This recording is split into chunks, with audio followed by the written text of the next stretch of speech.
18 मई 1969 रूहानी ज्ञान योग की ज्योतिषी। आप निमित्त बने हुए बच्चों को यह स्लोगन याद रखना चाहिए कि हम जो कर्म करेंगे मुझे देख और सभी करेंगे। हर समय अपने को ऐसा समझो जैसे ड्रामा के स्टेज पर सभी के सामने हम पाठ बजा रहे हैं। तो स्टेज पर एक्ट करने वाले का अपने ऊपर कितना ध्यान रहता है। एक एक एक्ट पर हर समय अटेंशन रहता है। हाथों पर, पाँवों पर, आँखों पर, सभी पर ध्यान रहता है। अगर कोई भी बात नीचे ऊपर होती है तो एक्टर के एक्ट में शोभा नहीं देती। तो ऐसे अपने को समझकर चलना है। तो यह सोचना चाहिए हमारे हर कर्म के ऊपर सभी की आँख है। एक्टर्स जब देखते हैं हमको सभी देख रहे हैं तो खास अटेंशन रहता है। कोई देखने वाला नहीं होता है तो अलबेलापन रहता है। तो हमेशा समझना चाहिए हम भले अकेलेपन में कुछ करते तो भी सृष्टि के सामने है। सारी सृष्टि की आत्माएं चारों ओर से हमें देख रही है। एक होता है सदा गुलाब, दूसरा होता गुलाब, तीसरा होता है रूहे गुलाब। पहला नंबर है रूहे गुलाब। वह रूह की स्थिति में रहता है और रूहानी रूह के हमेशा नज़दीक है। ऐसे है रूहे गुलाब। और दूसरा क्वालिटी जो है वह फिर सर्विस में बहुत अच्छे रहते हैं, बाकी रूहानी स्थिति में कमी है। सर्विस में, धारणा में अच्छे हैं, संस्कार शीतल है। खुद अपने को क्या समझते हो, किस नंबर का फूल समझते हो, कांटे तो यहाँ हो भी न सके। ज्ञान और योग सीखते हैं लेकिन परखने की ज्योतिष विद्या भी जाननी है। कोई भी व्यक्ति सामने आए तो आप लोगों को तो 1 सेकंड में उनके तीनों कालों को परख लेना चाहिए। एक तो पास्ट में उनकी लाइफ क्या थी और वर्तमान समय उनकी वृत्ति, दृष्टि और भविष्य में कहाँ तक यह अपनी प्रारब्ध बना सकते हैं। यह जानने की प्रैक्टिस चाहिए। यह परखने की जो नॉलेज है वह बहुत कम है। यह कमी अभी भरनी चाहिए। वर्तमान समय जो आने वाला है उसमें अगर यह गुण नहीं होगा, कमी होगी, तो धोखे में आ जाएंगे।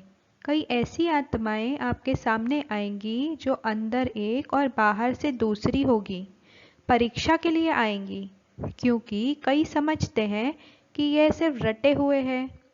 तो कई रंग रूप से आर्टिफिशियल रूप में भी परखने लिए आएंगे, भिन्न भिन्न रूप से। इसलिए यह ध्यान रखना है कि यह किस लिए आया है, उनकी वृत्ति क्या है। अशुद्ध आत्माओं की भी बड़ी संभाल करनी है। ऐसे ऐसे केस भी बहुत होंगे दिन प्रतिदिन। पाप आत्माएं तो बहुत होते हैं।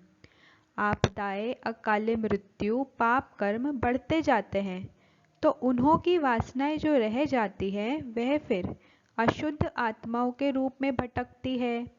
इसलिए यह भी बहुत बड़ी संभाल रखनी है। कोई में अशुद्ध आत्मा की प्रवेशता होती है तो उनको भगाने लिए योग की अग्नि से काम लेना है।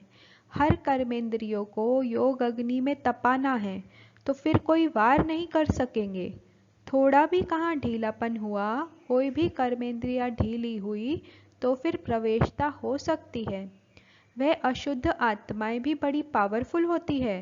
वह माया की पावर भी कम नहीं होती। यह बहुत ध्यान रखना है। कई प्राकृतिक आपदाएं भी अपना कर्तव्य करेगी। उसका सामना करने लिए अपने में ईश्वरीय शक्ति धारण करनी है।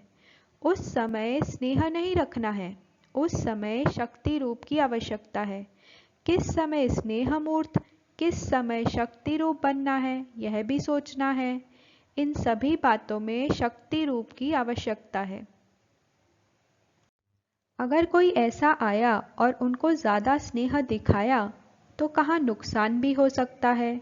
स्नेह बाप दादा और दैवी परिवार से करना है, बाकी सभी से शक्ति रूप से सामना करना है। यादगार रूप में अंतिम चित्र कौन सा दिखाया हुआ है? पहाड़ को अंगुली देने का।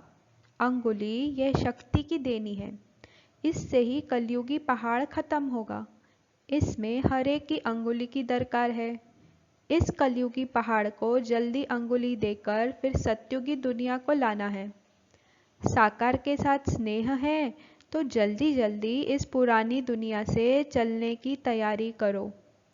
आप कहेंगे अभी सर्विस कहाँ हुई है, लेकिन सर्विस भी किसके लिए रुकी है? अगर आप हर एक शक्ति रूप में स्थित हो जाओ तो आपके जो भूले भटके भक्त है न चाहते भी चकमक अर्थात चुंबक के आगे आ जाएंगे। देरी नहीं लगेगी। अच्छा, ओम शांति।